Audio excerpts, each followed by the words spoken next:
Hello friends, welcome to channel AMBPCS। Modern history के अंतर्गत next class में 19वीं सदी के आंदोलन का पार्ट 2, जिसमें थियोसॉफिकल सोसाइटी को देखते हैं।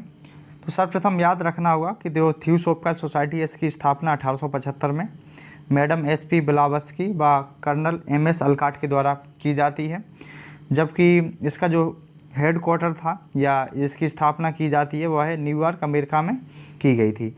आगे चल के क्या होता है 1879 में कि इसका जो मुख्यालय था वो न्यूयॉर्क से मुंबई ट्रांसफ़र किया जाता है। तो याद रखिएगा कि थियोसॉफिकल सोसाइटी का जो सर्वप्रथम मुख्यालय था वह न्यूयॉर्क में था, बाद में यह मुंबई में स्थानांतरित किया जाता है। 1888 में क्या होता है कि थियोसॉफिकल सोसाइटी में एनी बेसेंट सदस्य बनती हैं और तथा 1893 में शिकागो विश्व धर्म सम्मेलन में भी इन्होंने भाग लिया था। 1898 में क्या हुआ कि सेंट्रल हिंदू कॉलेज की स्थापना की गई एनी बेसेंट के द्वारा, जबकि 1916 में सेंट्रल हिंदू कॉलेज का नाम बदलकर BHU कर दिया जाता है। तो याद रखिएगा कि यह किसने किया था BHU नाम, तो मदन मोहन मालवीय के प्रयासों से, मदन मोहन मालवीय के प्रयासों से BHU नाम कर दिया जाता है। तथा देखा जाए इनका जो योगदान था होम रूल लीग में भी इनका योगदान था। एनी बेसेंट का जो योगदान था वो होम रूल लीग में भी था, याद रखिएगा। इसके बाद जो नेक्स्ट आंदोलन है वह है 19वीं सदी के आंदोलन में नेक्स्ट आंदोलन है यंग बंगाल आंदोलन। तो इसके जो संस्थापक कौन थे, तो संस्थापक थे हेनरी विवियन डेरोजियो।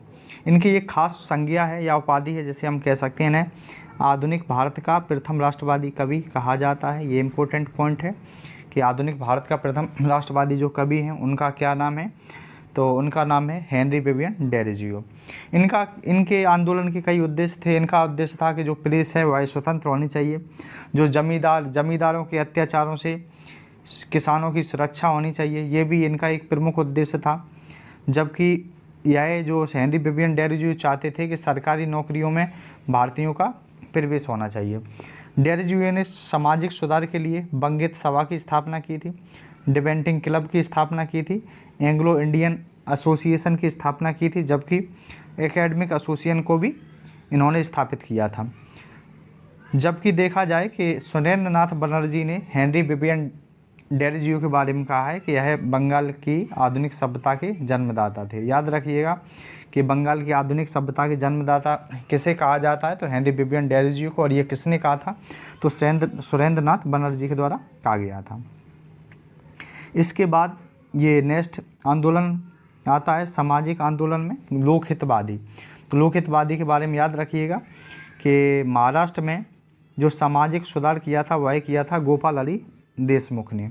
इनका एक कथन था कि यदि कोई धर्म अपने आप में सुधार की आज्ञा नहीं देता है तो इसे बदल देना चाहिए। वेरी इंपॉर्टेंट एक कथन है ये। इसके साथ इन्होंने मराठी भाषा में इंदू प्रकाश और ज्ञान प्रकाश समाचार पत्र भी निकाले, जबकि इन्होंने एक किताब लिखी थी जाति भेद। पूछा जाएगा ये जाति भेद किताब किसने लिखी, तो गोपाल अली देशमुख ने, और जाति व्यवस्था पर यह प्रकाश डालती है। प्रभाकर नामक इन्होंने साप्ताहिक पत्र लिखा था। इसके बाद परमहंस मंडली को देखते हैं। तो परमहंस मंडली की स्थापना 1849 में आत्माराम पांडुरंग तथा इनके जो सहयोगी थे जिनका नाम था दादोबा पांडुरंग, बालकृष्ण जयकर और जाम्बेकर शास्त्री के द्वारा की जाती है। परमहंस मंडली का उद्देश्य क्या था, धर्म में सुधार और समाज में सुधार करना इनका प्रमुख लक्ष्य था। इसके बाद क्या हुआ, अखिल भारतीय हिंदू महासभा की स्थापना होती है। यह स्थापना 1907 में BD सावरकर के द्वारा की जाती है। तो याद रखिएगा अखिल भारतीय हिंदू महासभा को स्थापित किया था BD सावरकर के द्वारा। इस सभा का जो प्रमुख उद्देश्य था मुस्लिम लीग का विरोध करना। इसके बाद हम देखने वाले हैं रामकृष्ण मिशन। रामकृष्ण मिशन को याद रखिएगा कि इसके जो संस्थापक थे स्वामी विवेकानंद।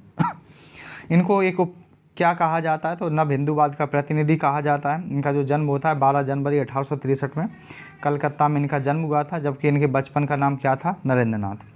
19 सितंबर 1893 में शिकागो के विश्व धर्म सम्मेलन में इन्होंने भाग लिया था। जब इन्होंने यहाँ पर भाग लिया तो इनको तूफानी भ्रमण करने वाला साधु कहा गया। तो याद रखिएगा, तूफानी भ्रमण करने वाला जो साधु है स्वामी विवेकानंद को कहा जाता है। और रामकृष्ण मिशन का जो मुख्यालय था वो पहला मुख्यालय था कलकत्ता के पास बेलूर, और दूसरा मुख्यालय था अल्मोड़ा के पास मायावती नामक स्थान पर था, याद रखिएगा। आगे बढ़ते हैं तो इनकी जो पुस्तक थी, इनकी पुस्तक का नाम था मैं समाजवादी हूँ। जबकि इनकी प्रमुख शिष्या कौन थी? एक आयरिश महिला थी जिनका नाम सिस्टर निवेदिता था। जबकि 4 जुलाई 1902 में इनका देहावसान होता है, इनकी मृत्यु हो जाती है।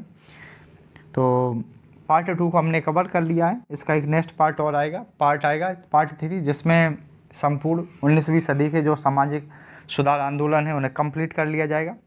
तो आपने अभी तक चैनल सब्सक्राइब नहीं किया है तो चैनल को सब्सक्राइब करें और कमेंट करें।